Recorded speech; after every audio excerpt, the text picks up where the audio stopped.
The Page of Cups can represent you or someone you know who is sensitive, playful, creative, and feels deeply. Stay tuned and learn how to interpret this card when it shows up in a reading. Hi everybody, I'm Sue Ellen Clayton. Welcome to my channel where we'll be learning the tarot deck one card at a time. Today's card is the Page of Cups. Before we talk about this page specifically, I want to talk about pages in general. You can see him here with the other members of his court family, the knight, queen, and king. Pages are kind of like an annoying little brother, if you've ever had that experience. They don't have a lot of authority, knowledge, or maturity, but that doesn't stop them from wanting to be included in everything you do. Pages were the youngest members of the royal court. According to Wikipedia, pages were attendants to a nobleman, knight, or governor. Once they turned 7, their parents would send them to a castle or the estate of a noble family. They would work for about 7 years, and their jobs included running messages, serving, cleaning clothing and weapons, and learning the basics of combat. For this reason, pages in tarot represent receiving messages of some kind. Because pages are young, they are very inquisitive, excited, and mostly eager to please. Like most children, their whole life is about learning, discovery, and growing. So when pages turn up in a reading, they carry a spirit of excitement and discovery. They also had a lot of power because people really didn't take them seriously. If you've ever talked about something in the presence of kids, you know that they pick up more than you think they do. In addition, pages would often overhear things in their job as messengers. On the other hand, pages are still children, so they can be reactive and immature. Think about a toddler you know. They don't have a lot of impulse control. They are prone to tantrums if they don't get what they want. They can make bad decisions, such as running into traffic to get away from you. It's not like they're being malicious, they just are still trying to figure out the world and don't know any better. One of the reasons that court cards are challenging is that they can represent 3 things. The first is a person. The page is traditionally considered to be a child under the age of 14. So they literally represent your child, your niece or nephew, your boss's grandchild, or the kid who lives next door and keeps running over your lawn with their bicycle. The second thing a page can represent is a childlike, excited, and maybe a bit naughty part of yourself. So even though you're a senior citizen, the page card may come up when you are learning tarot and connect with that sense of childlike wonder, and if you're like me, a bit of frustration. The third thing a court card can represent is a situation such as a new approach to life. So a page might be a message that it's time for you to learn something new that will create joy or excitement in your life, or you're finally learning to stand up for yourself after years of feeling like a doormat. So how do you know whether this page represents a person, a part of yourself, or a new approach to life? First of all, go by the question.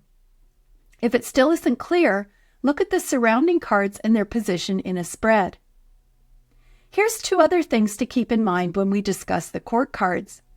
First of all, don't give much credence to the ages, gender, or physical characteristics. The pages all have different color hair and skin tones. Does that mean that a page doesn't represent your younger sibling because they have different color hair or skin, or are a girl, or are over 14? No, it does not. Secondly, and more important, look at the energy from this card. Your level of maturity can vary greatly in different areas of your life. You can have mature youngsters and immature old people. Let me give you an example. Almost 20 years ago, my family moved from Phoenix, Arizona to Long Island, New York. My husband flew, and I was left to finish packing up the house and drive my 2 children and my 5 guinea pigs the 3,000 miles to our new home. I am missing the visual spatial gene, and at that point my daughter, who was 9, took charge of packing the car. So even though she was very young, her energy was more of the masculine, take charge, mature king role, and my energy was more of the just tell me what to do energy of the completely overwhelmed child who just wanted to crawl into a ball and cry. One of the easiest ways to understand the personality of the court cards is to understand the chart on the screen. Each member of the court card's personality is related to 2 elements. Here's a quick reminder of what each element means. Pentacles are connected to the element of earth. It's all about things in the material world, such as our bodies, homes, nature, or how we earn our living. These people are very stable. They work hard and enjoy traditions. Wands is connected to the element of fire. These people tend to be feisty, confident, enthusiastic, adventurous, extroverted, passionate, flashy, and high energy. These people make good athletes and good salespeople. Cups are connected to the element of water. This card is all about emotions. Cups people are gentle, loving, sensitive, nurturing, and feel things deeply. These people make good healers and social workers. Swords is connected to the element of air. Swords is all about communicating and expressing ourselves. This includes our thoughts about ourselves as well as our thoughts about the world around us. This encompasses intelligence, knowledge, truth, mental clarity, and our sense of right and wrong. These people make good lawyers and writers. Each of the court cards is made up of 2 elements. The first element is related to their rank. On the column down the left, you can see that all pages are related to earth, all knights are related to fire, all queens are related to water, and all kings are related to air. Each member of the court card also has a suit, and along the top of the chart you can see the 4 suits. Pentacles are related to earth, wands are related to fire, cups are related to water, and swords are related to air. So the Page of Cups is related to earth due to his rank, and because he is cups, is also related to the element of water. The earth part means that he is very stable and hardworking, and the water part means that he is in touch with his emotions, so he can be loving, sensitive, nurturing, and feel things deeply. Overall, this is a great combination because it's someone who has a lot of emotional intelligence, who also has the ability to work hard and make things happen. In this card, we see a young man holding a gold cup in his hand. Inside the cup is a blue fish. The page is wearing a blue hat with a blue scarf. He is wearing a blue tunic covered with lotus flowers. He's wearing a pink shirt and pink tights. There is also gold trim around the neck and shoulders of his tunic. He is wearing a black belt with a gold buckle. On his feet are orange boots. He is standing on a yellow stage and there are choppy waters behind him. The sky is gray. When the Page of Cups appears in a reading, it is about following your heart. It can represent a young or young at heart person you know who is social, emotional, expressive, and intuitive.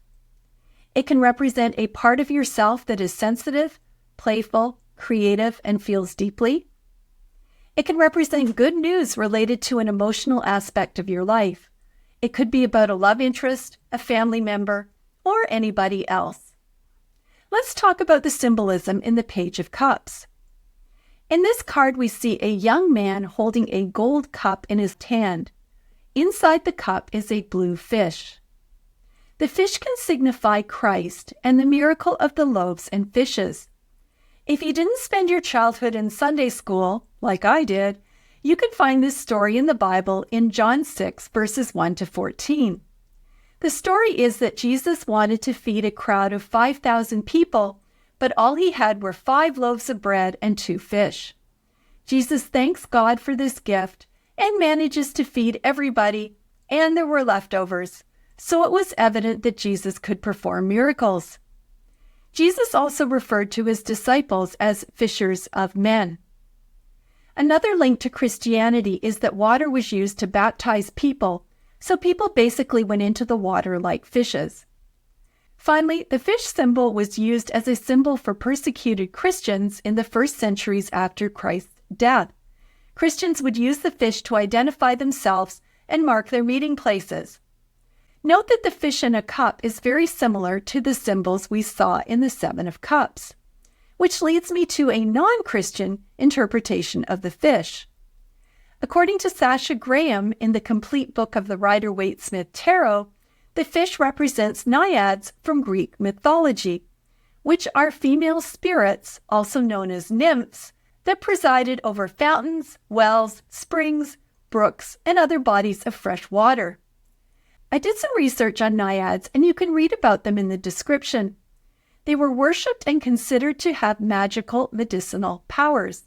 On the other hand, they were known to be jealous and vengeful.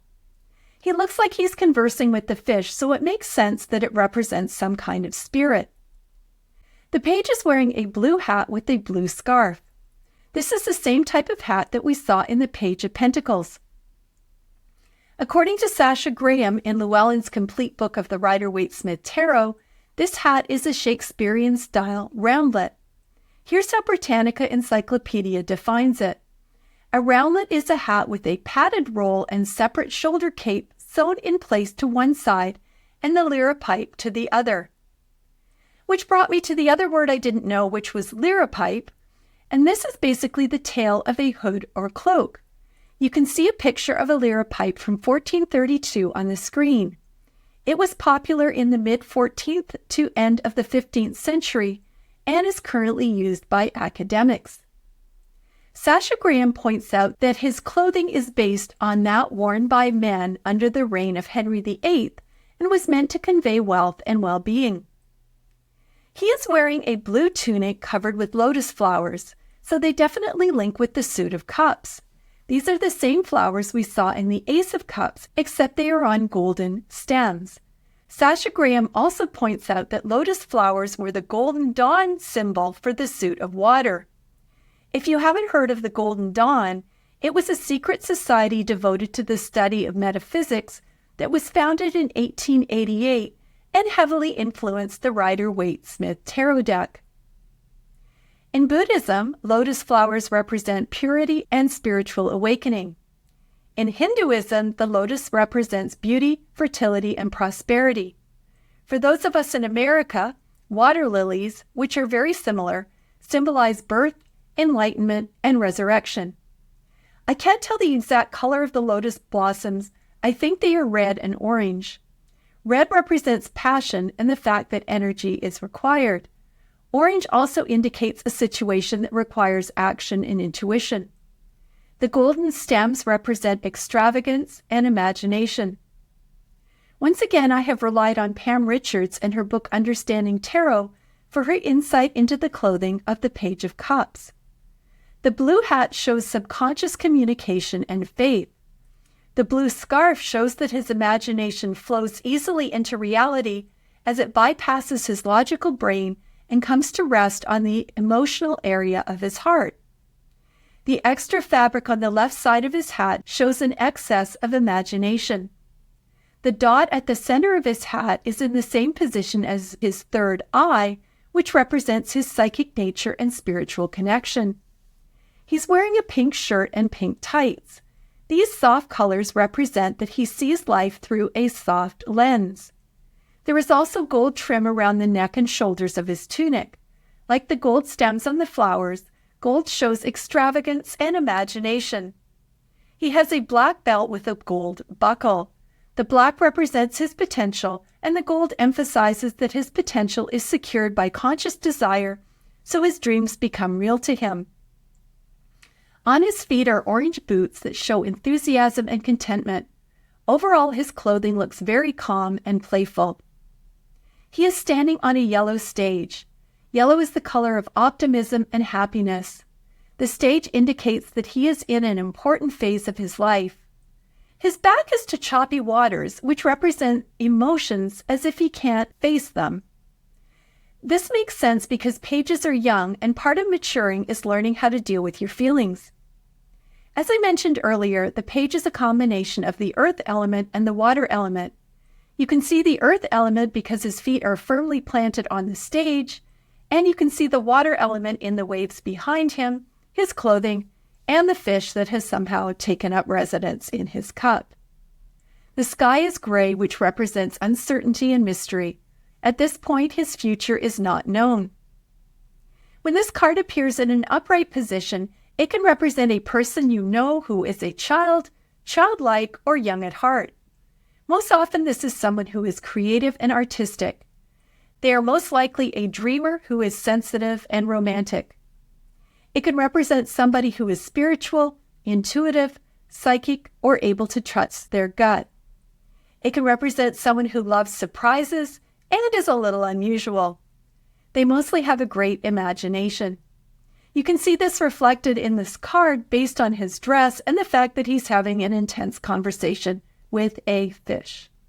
This is the kind of young person who is full of joy. It can represent a person who is unselfish, loving toward others, and very in tune with how other people are feeling. As they are still immature, they do a good job expressing their emotions, but aren't as successful hiding them. It can represent someone who values relationships or needs to cultivate more relationships in their life. It can represent a person who has a playfulness and lightness about them. As a student, they are likely more interested in people and creative pursuits than in learning math and science. Pages are about messages. In this case, it could be a message about an emotional aspect of your life, such as news relating to a love interest or possibly a pregnancy. The message could also be a reminder to keep your heart open and don't forget to follow your intuition. Pages also represent new beginnings. This card could indicate you will be starting a new creative project or the beginning of a romantic relationship. Here's an example of the upright Page of Cups for my life, and I am using myself as an example. I am definitely a cups person, and the description I just gave pretty much describes my childhood, except that I was more serious than playful. I was very sensitive and far more interested in people than I was in learning math or science, which was quite a problem given that my dad taught math at the school I attended. Although now I recognize that being sensitive and intuitive is a gift, I did not see it that way as a kid, and I don't think anyone else did either. I think times have changed, but back in the 1960s, the goal was to raise kids who were extroverted, tough, and good at sports. Not me. I loved writing, was very musical, detested sports, and was super sensitive and emotional. Being young, I hadn't figured out how to manage my emotions and was constantly told things like, "You're too sensitive," or "Don't cry or I'll give you something to cry about." I think the reason I was so serious was because I couldn't hide how I felt. I didn't want to try anything silly because if something went wrong, I would feel so embarrassed that I wished I would die. Yes, that sounds dramatic as an adult, but that's the issue with the Page of Cups. You feel very deeply, but don't yet have the maturity to deal with those feelings. When the Page of Cups appears in a reversed position, it can represent a person who is immature and only concerned about their own needs. It can symbolize a child who finds it difficult to express their feelings or is afraid to express their feelings. It can represent someone who spends too much time in a fantasy world to the point they aren't in touch with reality. It can represent a child who is afraid to grow up. Their plan is to spend their life playing video games in their parents' basement. It can represent someone who is creatively blocked or unable to connect with their emotions. It can represent someone who is oversensitive, insecure, or emotionally wounded. It can signify someone who is naive or too trusting. They are gullible or easily deceived. And finally, it can represent someone who takes life too seriously. Here's an example from my life about the Page of Cups reversed, and it's about being insecure and easily deceived. As I mentioned earlier in this video, my family moved from Phoenix, Arizona to Long Island, New York in 2007. My daughter had just turned 9 and did not have any friends in the area. At that point, I was homeschooling her and my son, and we had finished our school year. They both had a tough time making friends, partly due to the New York accent, which they had a hard time understanding, and also the fact that kids their age were still in school. There's a lot to do when you move 3,000 miles into a new house, and my daughter ended up spending way too much time playing video games. You can probably see where this is going, with a lonely 9-year-old girl who'd just been dragged cross-country by her parents against her will. She made an online gaming friend whose mother, suspiciously now, would not let her use a camera. Also suspiciously, the girl spent a lot of time playing video games when she was supposed to be at school, as she allegedly had some health problems. It took us a while to put the pieces together, and my daughter actually figured it out. She learned the name of the school that the gamer allegedly attended. I spoke to the principal and learned that no such girl existed, but there was a 30-year-old brother with the same last name who had attended the school. We called the police and had 2 detectives at our house within 30 minutes. Thankfully, nothing really happened, or we caught the situation before it got worse. That was about 20 years ago, and at that point, I was also very naive and didn't realize how much danger my daughter could have been in. I don't think I'll ever forget the visit from those detectives who did not hold back on their opinion that I was a pretty stupid mother not to see the signs. This example is relevant to the Page of Cups for 2 reasons. One is that my daughter was a child and children are naive. But the other thing is that we all have areas in our lives where we are naive and page-like. I have never played video games, and because I am a Cups person, falsely assumed that everyone was as honest as we were. Here are some questions to help you connect with the Page of Cups. Number 1, do you make time to play? If not, what can you do to add a sense of playfulness or creativity into your life? Number 2, are you too serious? Is it time to lighten up? How would you do this? Number 3, are you still dealing with emotional wounds from your childhood? What could you do to begin to heal these? Number 4, do you hide your feelings for fear of being ridiculed or seen as too emotional? How can you overcome this? And finally, number 5, are there areas in your life where you need to grow up or mature? What are they, and how could you make this happen? I hope this video has helped you connect with the Page of Cups, and please join me for the next video, which is the Knight of Cups.